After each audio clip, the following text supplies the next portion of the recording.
Olá pessoal, tudo bem? Bem-vindo ao canal Global Law Educa e hoje nós vamos falar de um tema imperdível que está na boca do povo, que é inteligência artificial. E agora que a Europa está na reta final para regular essa tecnologia, você não pode ficar de fora e precisa saber da espinha dorsal dessa regulamentação. Mas antes de começar, eu vou te pedir para se inscrever no canal, ativar o sininho de notificações para você não perder nenhum dos nossos episódios, ok? E sem maiores delongas, vamos para a nossa aula? Pois bem, a espinha dorsal da regulamentação europeia de inteligência artificial está baseada em uma classificação de riscos. O regulamento europeu regula a inteligência artificial em 3 níveis de risco.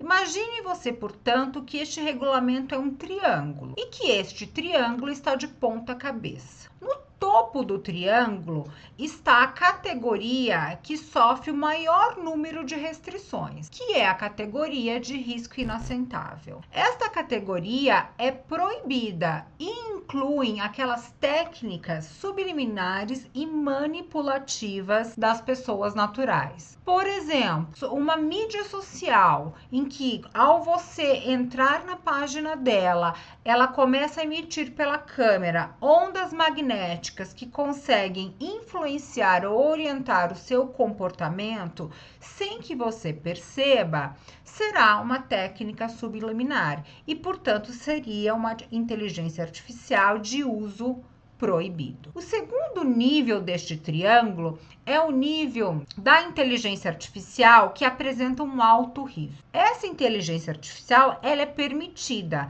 porém sofre diversas restrições, ok? Por exemplo, estão nessa categoria tecnologias de inteligência artificial aplicadas em infraestrutura essencial, como, por exemplo, um sistema que regule a quantidade de cloro que vai ser despejada na água oferecida por um município, ok? Ou então tecnologias que envolvam score de crédito de pessoas naturais e a avaliação de emprego, ok? Por serem de alto risco, sofrerão um alto grau de regulamentação pelo regulamento europeu. E na pontinha deste triângulo que está de ponta cabeça, estão a maior parte dos sistemas de inteligência artificial de uso comercial, que incluem as inteligências artificiais de risco mínimo ou limitado. Ok?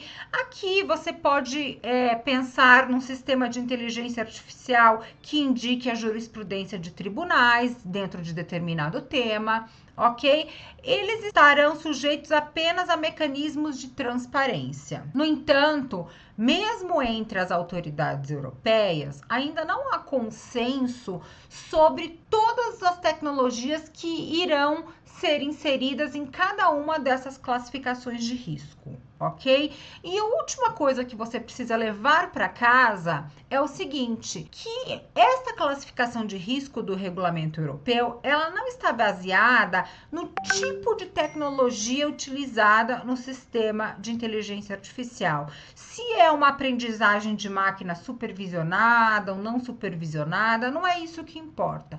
O que importa é a finalidade para a qual esta tecnologia está sendo empregada. Perceba que quando eu expliquei as classificações de risco, eu não me ative a detalhes técnicos do software de inteligência artificial, mas sim a finalidade para a qual ele estava sendo empregado, e é isto que ditou em que categoria de risco cada sistema de inteligência artificial seria classificado, ok? Por que é importante você entender o regulamento europeu? Porque o projeto de lei brasileiro está inspirado nesta classificação de risco do regulamento europeu, ok? Assim como a Europa, a espinha dorsal do projeto de lei brasileiro está baseada numa classificação de risco. Porém, neste mesmo triângulo, o projeto de lei brasileiro apenas contempla 2 categorias de risco: a categoria de risco excessivo e a categoria de alto risco,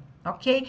A categoria de softwares de risco excessivo serão proibidos e incluem, assim como no regulamento europeu, técnicas subliminares ou manipulativas do comportamento de pessoas, por exemplo. Nesta categoria, vale o mesmo exemplo que eu dei a vocês das mídias sociais. Na segunda categoria está a categoria de alto risco, em que tecnologias de inteligência artificial seriam empregadas para infraestrutura básica, em áreas públicas, para treinamentos educacionais, avaliação de emprego e a prestação de serviços essenciais, sejam eles públicos ou privados, ok?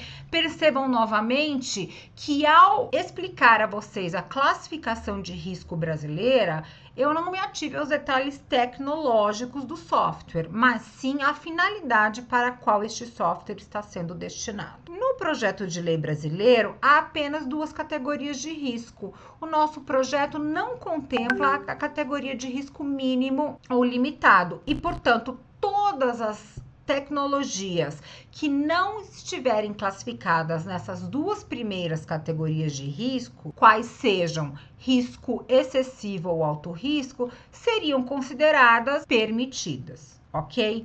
Mas o nosso projeto de lei brasileiro tem uma peculiaridade.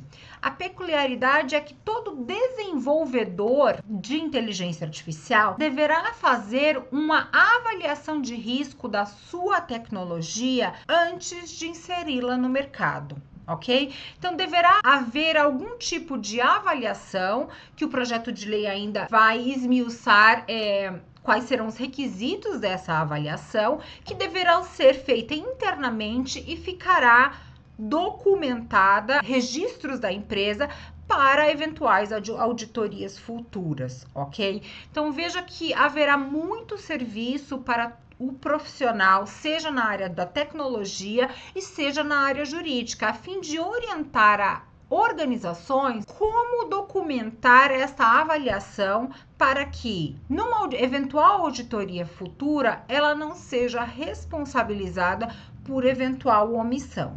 Ok? E a última observação que eu tenho a dizer a vocês é que ainda não se sabe no Brasil qual será a autoridade competente para fiscalizar sistemas de inteligência artificial. A ANPD está numa campanha forte querendo assumir esta competência administrativa, digamos assim, porém não se tem consenso se é a melhor agência executiva a desempenhar este papel, porque a ANPD ainda se encontra muito sobrecarregada devido à extensa regulamentação que ainda está por vir sobre a Lei Geral de Proteção de Dados, ok? Eu fico por aqui hoje. Você já entendeu uma parte muito importante do projeto de lei europeu e brasileiro que trata da inteligência artificial. Ambos tem na sua espinha dorsal uma classificação de riscos. E essa classificação de riscos está baseada na finalidade que a tecnologia quer atingir. Ok? Então, espero você na nossa próxima aula. Espero que você tenha gostado. Saudações digitais para você.